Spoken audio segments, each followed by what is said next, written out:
Hai, bertemu lagi bersama saya di channel YouTube Sobat Virtual. Kali ini saya akan melanjutkan kembali pembahasan tentang rahasia cepat bebas dari penjara tanpa harus menghabiskan masa hukuman.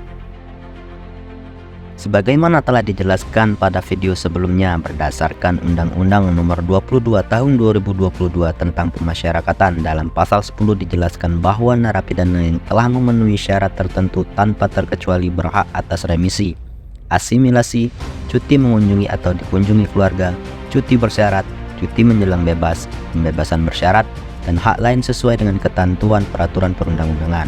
Dalam video kali ini akan dibahas tentang bagaimana cara mendapatkan pembebasan bersyarat bagi narapidana. Mari simak dengan baik pembahasan berikut ini.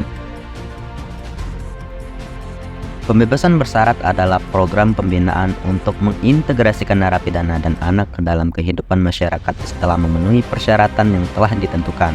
Pengertian itu menegaskan bahwa narapidana dan anak yang telah memenuhi persyaratan yang telah ditentukan bisa menjalani proses pembinaan di luar lapas. Pembebasan bersyarat diberikan apabila telah memenuhi syarat substantif dan administratif. Untuk syarat substantif berdasarkan Permenkumham Nomor 3 Tahun 2018 Pasal 82 menjelaskan bahwa pembebasan bersyarat dapat diberikan kepada narapidana yang telah memenuhi syarat. 1. Telah menjalani masa pidana paling singkat 2/3 dengan ketentuan 2/3 masa pidana tersebut paling sedikit 9 bulan.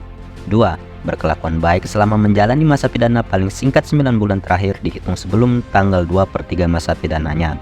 3. Telah mengikuti program pembinaan dengan baik, tekun dan bersemangat. 4.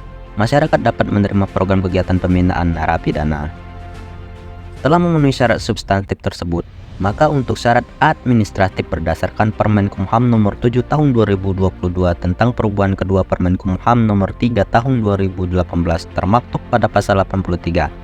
Syarat pemberian pembebasan bersyarat dibuktikan dengan kelengkapan dokumen sebagai berikut. 1. Salinan kutipan putusan hakim dan berita acara pelaksanaan putusan pengadilan. 2. Laporan perkembangan pembinaan sesuai dengan sistem penilaian pembinaan narapidana yang ditandatangani oleh Kalapas. 3. Laporan penelitian kemasyarakatan yang dibuat oleh pembimbing kemasyarakatan yang diketahui oleh Kabapas. 4.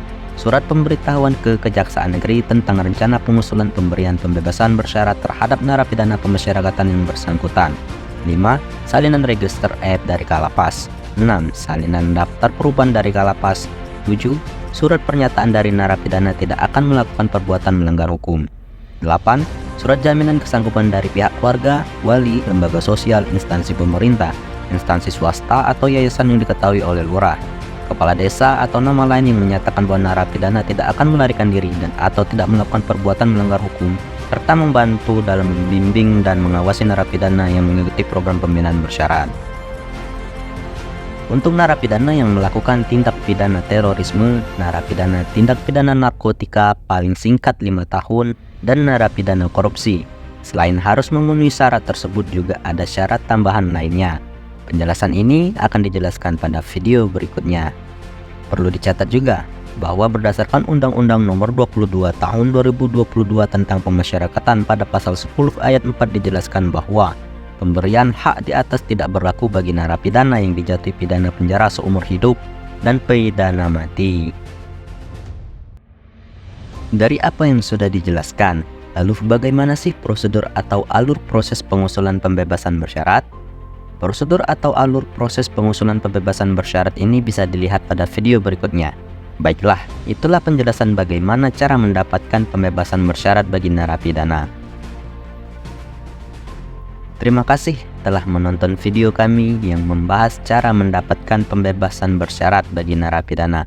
Jika informasi ini bermanfaat bagi Anda, jangan lupa untuk menekan tombol subscribe di bawah ini. Dukung kami dengan menekan tombol subscribe sekarang dan ikuti perjalanan kami dalam memberikan pemahaman yang lebih baik tentang sistem peradilan. Kami berharap dapat terus menyajikan konten yang bermanfaat bagi kamu. Sampai jumpa di video berikutnya.